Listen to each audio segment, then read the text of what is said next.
Days ago, the governor of the Bank of Ghana brought out the news of 5 banks being consolidated into one institution known now as the Consolidated Bank of Ghana.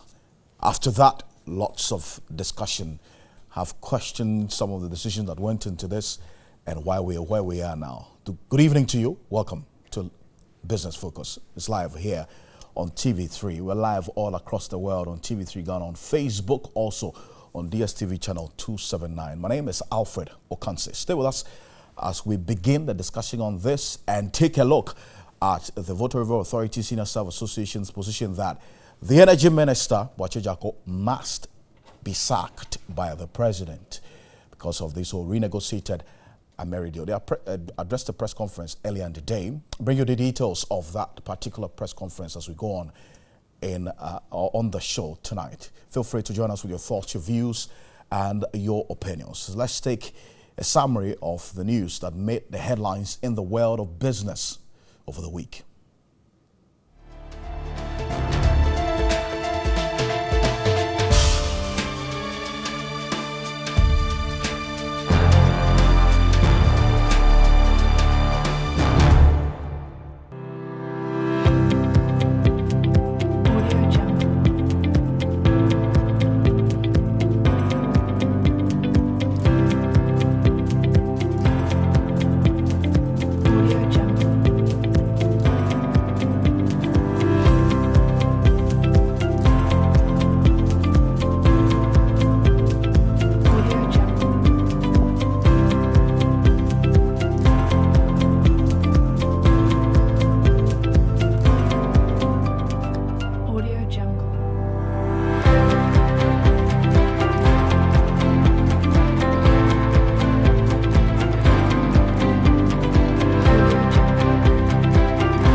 Particular conversation on these banks that have been consolidated into one continues here on Business Focus here on TV3. Remember, we're also live on Facebook on TV3 Ghana, all across the world on 3news.com. And now, before we get into the insurance, the banking sector, the financial space itself as a country is bedeviled with a lot of challenges.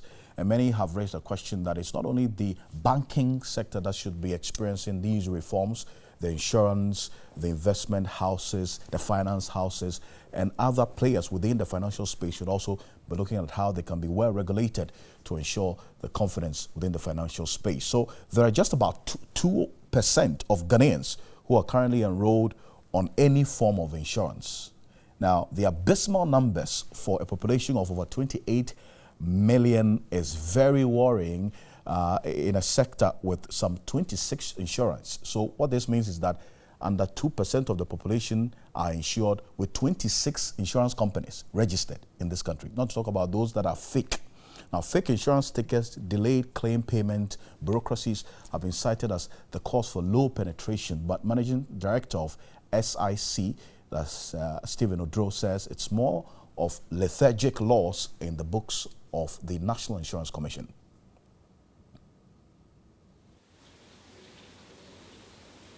Well, NIC's part will be being the regulator, as to consult.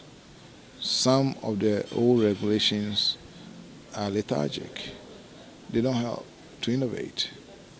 As I'm saying, if you come up with a new product and it doesn't conform, you can't market it. So there has to be a more collaboration. I think they do that, but the restrictions are too many. Too many. They should be loosening up. They should be more market-oriented, than to box us, all of us in. No, that I have a problem with. The regulator has the minimum requirement that you can charge on a certain vehicle. I'm a free marketer. Why don't you leave it to the market to decide to come to its own equilibrium? If somebody is charging $100 and I think if I charge 20 cedis and I can survive, why not? Because in the meantime, you, the regulator, has set out the capital minimum requirement. So if I'm going to charge a penny and I don't meet it, what do? You close me down. It is the industry speaking with one voice. It's the industry sitting down with the regulator, in this case NIC, to come up with how these things should be done. Because let's say we want to get into banking, what are the parameters? There have to be rules of engagement. Okay. Without these kind of things, even if you create a new product and it doesn't conform with what NIC has, you can't market it. So, I have come up with a novel idea that let's use technology to shorten the claim period. Left to me alone, the easy ones, like the third-party one, should be done within about 48 hours. Should be done. So long as there's no fraud involved. SIC is a victim of fake insurance stickers. We should have a database out there that will be able to detect some of these fake insurance stickers. It's a serious problem. About some few months ago, we caught someone with 20 boxes of fake SIC stickers. It is not SIC that is losing all. It's the general public in case there's an accident. The person who gets hurt is not going to get anything because there's no way SIC will go and pay something that they didn't issue. It's a serious problem. Indeed, a serious problem. For those of you who raise concern that we have too many banks with a population of the bankable against the ones that are banked and the unbanked, when we look at that particular conversation as well, in the insurance sector, we have 26 registered companies and just about 2% of the population insured. It's a conversation we're going to be having in the subsequent weeks ahead of us. That's the Managing Director of SIC, Stephen Odro, there. But the Senior Staff Association of the Volta River Authority, that's VRA, has described Energy Minister Boakye Jarko as an incompetent appointee, indicating that contrary to his claims that Ghana will gain some $405 million from the new power deal with Mary Energy, the country will rather lose up to about $472 million. They said this is a press conference earlier today. Reasons that are not true, just to make VRA look bad, that we are inefficient. But we are the very people who have managed to sustain this country for 57, 40 years. If there are challenges, we expect the minister to calm down, to try to do some root cause analysis. There are problems. Let's try to find out the problem. Let's try to think together and find out what solution we can profess to be able to address what the problem. Not that a one-man thing. you cannot run the energy sector as an individual. The minister, let me put on record that since he has Zoom office, right, we've been trying to just have an engagement with him. We work for him. We power this country. For him to sit in his office to take the credit. It's just nice leadership style. Oh, coming around to even just have interaction with staff, it's nice. It helps. But if we make effort to meet you, you have refused to meet us over 1.5 years. This, what we are discussing right now, they are documents. If we are challenged, we are pushed. People who advise him that this deal definitely is not good. You look at it from dispatch point of view. We have enough capacity. We have a lot of combined cycle plants coming on board. So by way of dispatch, merit dispatch order, this plant is just going to sit down there. Right, we are not going to use it. So why do we lock up ourselves into a new 15-year hold deal? It does not make sense. Then there are those also did the NPV analysis, right, the business analysis. It also shows that we are not saying the new deal is good, it's bad, but it's better to keep the new deal than to lock ourselves into a new 15-year hold deal. It is an emergency plan. For you to convert it to a permanent deal, there should be good reasons, good justifications for that. So far, for now, the reasons are not enough. We think that by the current deal, the energy minister has exhibited financial recklessness with intent to assist a foreign company milk the state. We therefore call on him to honorably resign immediately and save the government and this nation from further disgrace and embarrassment and time wasted. We plead with the president to sack him if he so honorably fails to resign. So that's the chairman of the Senior Staff Association of the Volta River Authority demanding that the president sacks the energy minister or he should resign for that matter. Still live here on Business Focus. We're going to go for a quick break. When we come back, we'll settle for the discussion on the happenings in the banking sector last week with the consolidation of 5 banks. Dr. Richmond Echiahene is a banking consultant. He's going to be joining me in studio. Do stay.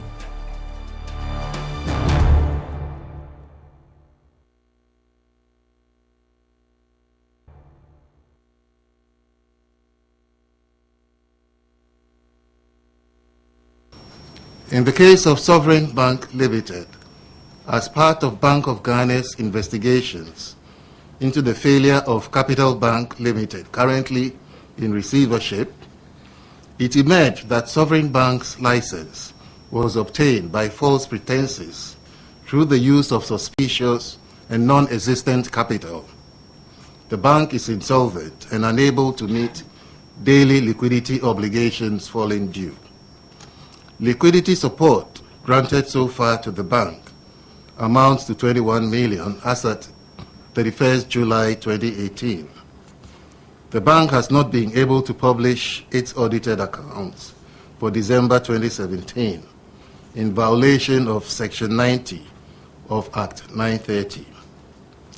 Beige Bank and Construction Bank were each granted provisional licenses in 2016 and launched in 2017.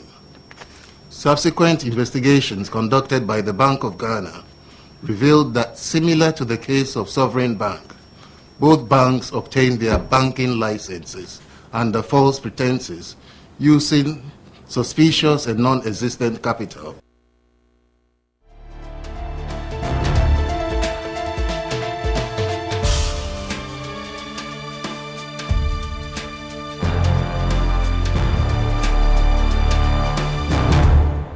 All right, so just gone by was the governor of the central bank, Dr. Ernest Addison, announcing the merger or the consolidation of 5 banks. It is not a merger, but a consolidation of 5 banks to form a new entity altogether. All right, joining me in studio is Dr. Richmond Echiahene. He's a banking consultant, and he studied this particular terrain with a lot of experience. Doc, thank you so much for your time. Good evening to you. Thank you, sir. Thank you very much. There are many of raised questions about this particular decision, but first of all, what do you make of the decision to now have 5 banks consolidated into one entity? Well, I think after careful study, the Bank of Ghana realized that if he wanted to take it on a piecemeal, they will not be able to do it very well, looking at the gravity of the illiquidity and the insolvency. So I'm sure they might have considered the decision, bringing them together, and then giving a new name, as you said, consolidation, bringing 4 or 3 together and carving a new name for it. I think that might have influenced the decision of consolidating them, because if governor has decided to look at piecemeal, it would have been quite enormous. Because did we have any other option apart from this, considering the situation the 5 banks found themselves in? Well, the other option to have liquidated them, but the implication would have been very, very high. The cost implication could have been very, very high. The option, there are 2 options. The first option is what they have done. The second option would have said, oh, let us liquidate them. And the cost, the ramification and the cost implication could have triggered a serious crisis for the banking sector. No, but this option comes at a cost. So let's do the cost-benefit analysis, juxtapose the 2 that you talked about, because already UT Capital cost us some 2.2 billion. And now this one, we're told 5.76 billion thereabout. So if you add the 2 and in the 7 banks that have gone down, cost the taxpayer, let's just bear that in mind, the taxpayer some 8 billion Ghana cedis. Do we deserve this? Do we have to bear the cost for such? Well, banking is a critical part of the whole economy, especially with Ghana. If you check the records, 75% of the assets, the whole financial asset is in the banking sector. So you have 25% in pension and insurance. So if you look at it critically and say that because of the cost you're not taking these options, you could have hit the whole financial sector, and that could be quite enormous. So I believe the cost is very high. I agree with you. I think when I wrote an article in December and I said it is about 4% of the GDP, a lot of people were just complaining. They didn't understand what I meant. Today we're talking about close to 5% of the GDP. Absolutely. It's a lot. And but if you decide not to do nothing, doing nothing is also a strategy. I mean, in strategy, do nothing, liquidate them, consolidate them. 3 options. And I'm sure they have weighed all these 3 options to find out that this is the best of the options that we have, irrespective of the cost. I agree with you. 8 billion is a lot. It's a lot. No, but in this case, so who should have been paying for this? I mean, because this is not the first time countries, the banking sector of countries have gone through such situations. In other jurisdictions, how did they go about it? In UK, recently, in the not recent, 2007, 2008, when the Lloyds Bank and the Royal Bank went through, the government, through the Bank of England, bailed them out. And they built a lot. I mean, let me even take you to Citibank. When Citibank nearly went down, it was $200 billion to build Citibank. Other than if Citibank has gone, the whole American system, economic system would have gone down. Would have crashed. So this is not the first time.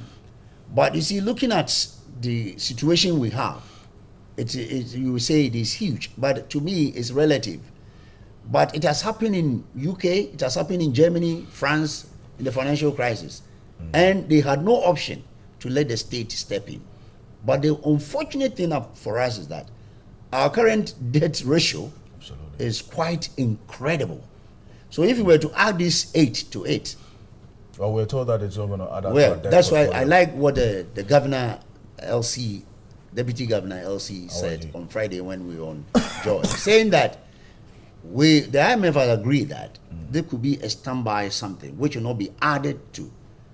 But the question that, Alfred, I want to ask myself is that, why did we allow it to come to such a position? So you talked about government stepping in, in all the other analysis or in the countries that you have cited. So The finance ministry has indicated that they're going to give some sort of support to the banks that are well regulated, are following the guidelines of the Bank of Ghana, and are showing signs of meeting the minimum capital. You think it's the way to go? Because some have raised concerns that, look, you give out this directive, allow those who can meet it to meet it, those who can't meet it, let them find their way. And why do you step in to support? Allowing them to find their way, like, if you can't meet it, we liquidate you, would also have a cost implications again. And as I have said, in the 1988, when we have a similar crisis with the state banks, they were bailout. And we were able to turn them around. But you see, it should be a conditional. You're not going to throw good wine into old bottles. Sure. If they decide to bail, then they should be looking at the whole governance system in the banking sector. What I mean is that those directors and management team should step aside so that you task people to go and make sure that the money you're giving to them will be put to better use and be repaid. It's not a free money. We'll give them a repayment period so that after maybe 3-4 years, we need to recoup. So you need people who will be business-like expertise and experiences to do that. So, but as we are taking up the cost of this, which you agree that government should step in and bail out, how about holding the directors, owners of these banks that have gone down, so as to serve as a deterrent for those who are already in it? Because we can't keep paying for, you know, the inefficiencies of other people. It's very corruption. We can't pay for corruption. So I think, Alfred, I just share the same sentiments with you, and I've said it over and over again. People who are found culpable, please must face the full rigors of the law. Because you see, we are in a habit of not punishing people. So we tend to say that after all, it will calm down. But I believe this is a test case for the Bank of Ghana, for the state, to make sure that those who have committed these financial malfeasances must face the full rigors of the law. Until we do that, Alfred, the next 5 years, you come and call me and ask me the same question. But you see, Osei Gyasi, who is the head of banking supervision at the Bank of Ghana, did admit in it after I had to push him to do that, to admit that indeed the Bank of Ghana cannot be shielded of blame in all of this. They are also indeed culpable at a point in contributing to what we are having now. Let's take a listen to that exclusive interview I had with Osei Gyasi, who is the head of banking supervision department at the Bank of Ghana. I appreciate the concern and the question you have asked. We are not really happy about the situation, but I think we have said it several times over and over that in time past we had some challenges. There was forbearance, maybe compromises here and there. But I think that we should focus on what is happening now, and we should be happy that the regulator did not sweep these matters under the parquet, did not cover up, and action has been taken to address the issues. I'm not saying this to rationalize or justify what happened in time past. We regret, but the most important thing is that these issues are being addressed so that they do not recur. I wouldn't say that there was corruption, but there were some omissions and commissions and weaknesses which have resulted in what we are seeing now. That is how I would describe them. The Bank of Ghana cannot be shielded of responsibility of what's happening now. And indeed, some have called for the prosecution of some of the officials of the Bank of Ghana who presided over this whole process of issuing licenses to these three banks under these fraudulent means, as you said. I have said over and over that I'm not a lawyer, but I don't think the Bank of Ghana has the mandate to prosecute.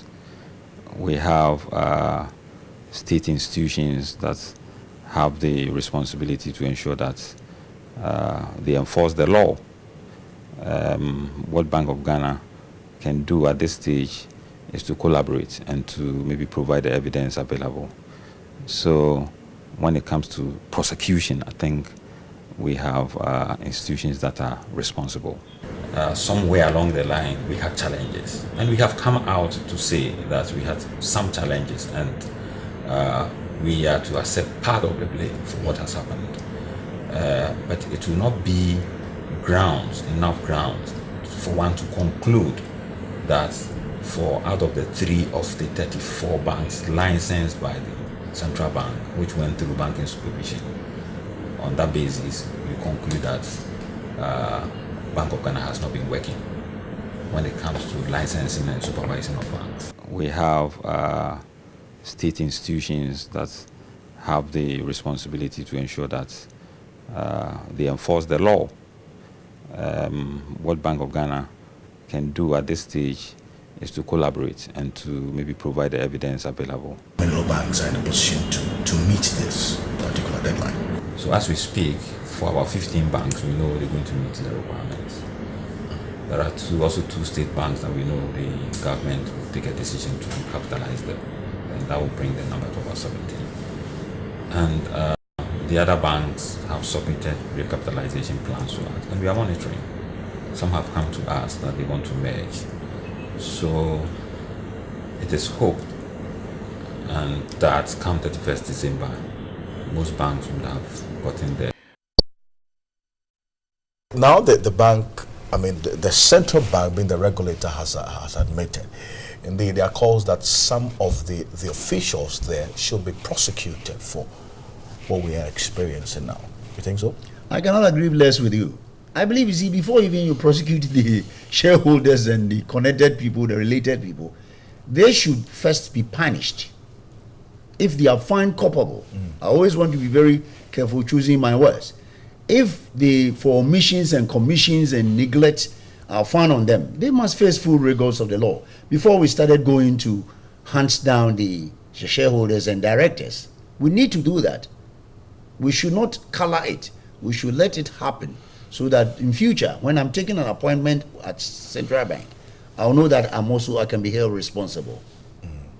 Now, let's look at it this way. Every other time when this has happened in other jurisdictions, they take advantage of this to institute firm, permanent, long-lasting reforms. From what we are seeing now, are we on the right path? I think I want to commend Governor, because, since the financial sector reform in 1988 up to what I'm saying to 2017, we haven't seen any serious reforms. It is only about capitalization. Capitalization is only one part of reforms. In Nigeria, anytime there is capitalization, they strengthen the corporate governance.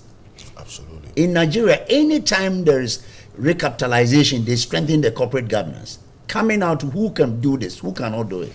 And I think at least Governor has come out with the corporate governance, the proper fit test, the financial holding, and even capital requirement directives. These are all part of things that we should have done. Should have done it earlier. Because you see, in Ghana, people become board for life. True. People become chairman and become chairman for life. But in banking, you cannot go on like that. But with the corporate governance directives you're seeing from the Bank of Ghana now, you've done an assessment of it, and I know you've raised some questions about some of them in there. Is it potent enough to give you the assurance that, look, we're not going to have such situations in the next 5 years? Well, if I were to rank it, I rank it as 6/10. I think there's a lot to be done in that paper. On corporate governance? Yes, I'm telling you, there's a lot to be done. A lot to be done in the sense that we are in a jurisdiction where it's not like Malaysia or Singapore, where we have a pool of directors where you pick your hand in. Unfortunately, what we saw is that there is no board orientation or board induction. And there's no CPD, continuous professional education. You see, and you cannot talk about corporate governance without looking at those things. So I believe, and the one sad thing that I saw in it, and I even challenged it, I've been told to write to them. They have a section 87. They say cooling off period. Bank of Ghana staff and directors, after retiring 2 years, you can become a director. That is unbelievable. It cannot be attainable. It can, professionally, is not done. Good corporate governance, they say, is good business. Exactly. And for you, already we still have issues to deal with when it comes to, because the banks can raise the minimum capital, but then if they go back doing the same things, then we come back to square one. So that's why, Alfred, I've been telling you that enforcement, the problem we have in this country are two things: regulatory forbearances and poor enforcement or lack of enforcement. Because if you tell somebody to be a board member up to, say, 12 years, make sure that on the 12th year he leaves. And if you say that Bank of Ghana is saying that people are going to be certificated, accreditation to be given to them, they must attend the training where maybe banking college and pass through some test, so that when you pass it, we give you a certificate that you have passed the test. So that's why I'm saying that they have a lot to do. They have a lot to do. They have a lot to do. Dr. Richmond Tiani is still in studio. He's a banking consultant. But we did an analysis of the banking sector over the last 6 months of the year. That's from January to June. For us to better understand the happenings in that sector, we take a look at the banking sector review analysis and our engagement with some other analysts. It's been 7 months into the year 2018, and the banking sector undoubtedly has been very eventful. The Bank of Ghana in March revealed a troubled financial sector, citing poor banking practices as one of the many causes. This was shortly after it announced the takeover of the management of Unibank, explaining that it was among measures to sanitize the banking sector. Data that we have seen through shows that we are with a banking sector that is still reeling under the pressure of weak asset quality. Well, the banks have performed as much as they can, although not too much to expectation, because they have been preoccupied with finding this 400 million recapitalization. Unibank is said to have persistently suffered liquidity shortfalls and consistently breached its cash reserve requirement. You see, we have a very diverse market. You know, we are about 36 banks. But if you take your top 15, top 16 banks, they account for more than 80% of the financial activity. And those top 15 banks are all very sound. The developments, coupled with reported cases of Ponzi schemes operated by some microfinance institutions, is said to be affecting confidence in the banking sector. It's all because of the uncertainty that is presently in the market. That uncertainty, the main source is this recapitalization. Will my bank be able to meet it? Won't it be able to meet it? Many have therefore called on the Bank of Ghana to, as a matter of urgency, name and shame distressed banks. I think if it comes to the broader economy, the central bank must always look at the banking sector as an industry, because we are very intertwined in the way we do business. So whilst a client might think that I have an account with Bank A, whatever one bank does, impacts the system. That's what we call systemic risk. Another headache for the banking sector has been growing non-performing loans. If you look at a year ago, the NPLs of the banking industry was about 19.8% of total loans and advances. As at April this year, the NPLs has increased to 23%. We are very worried because, as I said, we are very collegiate, we are very systemically integrated. So non-performing assets would mean that some loans and advances we've given are not coming back, it could be due to all sorts of reasons, but they are non-performing. There's therefore a mounting pressure on the Bank of Ghana to enforce its many directives to restore sanity into the banking sector. So that was a review of the banking sector 7 months on. My colleague Etonam said that you heard from Alhassan Adani, who is the president of the Ghana Association of Bankers, and Otwe Champon, a banking consultant, and also Courage Mate, who is a financial analyst as well in there. We'll be back shortly after this quick break, and we'll get into the stocks and also the commodities market with Winslow Sakifios with First Bank. Do stay.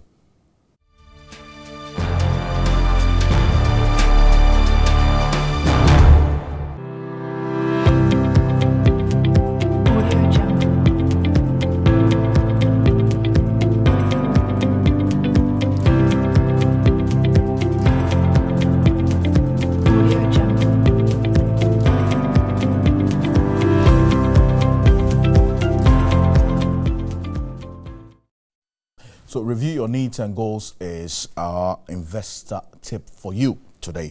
Winslow Sakifio is joining me. He's the Executive Director, Pensions and Mutual Funds at First Bank. Winslow, thank you for making the time to join us. Just a quick one on this consolidated banks moving to the stocks. For me, I think it came in a bit too late. We allowed the rot to fester too much. I think when Bank of Ghana realized that there was a problem, they should have stepped in. But you know that banking is at the heart of the economy, so if you want to be too pragmatic, you end up losing all the investors, the customers and all that. But I think it's better late than never. And the fear is that there are some more banks that we think might also suffer the same fate if care is not taken. And that is what is the worry now. That's what's the worry. Until we get there, let's hope the right things are done. But, you know, another very vibrant stock markets, such developments would have caused a tumble of, especially of the stocks of some banks. How is it looking on the stock market now? Okay, what we are seeing is the bigger banks are doing well.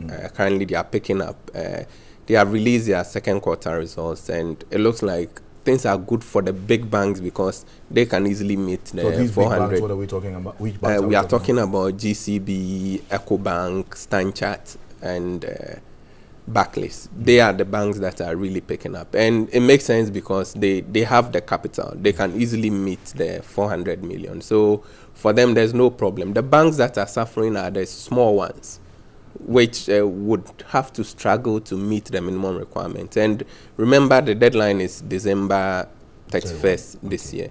How's the stock market looking now, generally? We are seeing some recoveries. The market took a beating, I think, for the past 2 months. And currently, we are seeing recoveries. And it's mainly due to the big banks making more profits now. And that is good for us because the banking stocks make up a big chunk of the stocks on the market. How about CowBank stocks? How's it looking? CowBank is not looking bad. It's fairly stable now. You know, CowBank stock has a lot of volatility, but I think given the situation we are in now, they look, I mean, a bit stable. For them, they are very close to meeting the minimum requirement. They are currently at 350 million, so it's just about 50 million to go. Great. So they are fairly stable. And the stability of the city is still what we experience now? Yes, but it's gone up a bit. Currently, it's 5.97 depreciation. A few weeks back, it was around 5%. So it's inched up slightly, but I think there's no cause for alarm currently. Okay, let's go on to oil, maybe just for the commodities. Yes, oil, I don't know whether to say fortunately. The price has gone down a bit because of the trade wars between US, Europeans, and then the Chinese. And it looks like it has dampened demand a bit. US stockpiles have also gone up. So we are seeing the price of crude inching down slightly to around 73.72, which is good news if you buy fuel for your car. Great stuff. Winslow, thank you so much for the time joining us today. Winslow Sakifio is the Executive Director, Pensions and Mutual Funds at First Bank. Stay with us. We're going to be joined by some social entrepreneurs in robotics. But take a look at the entrepreneurs page.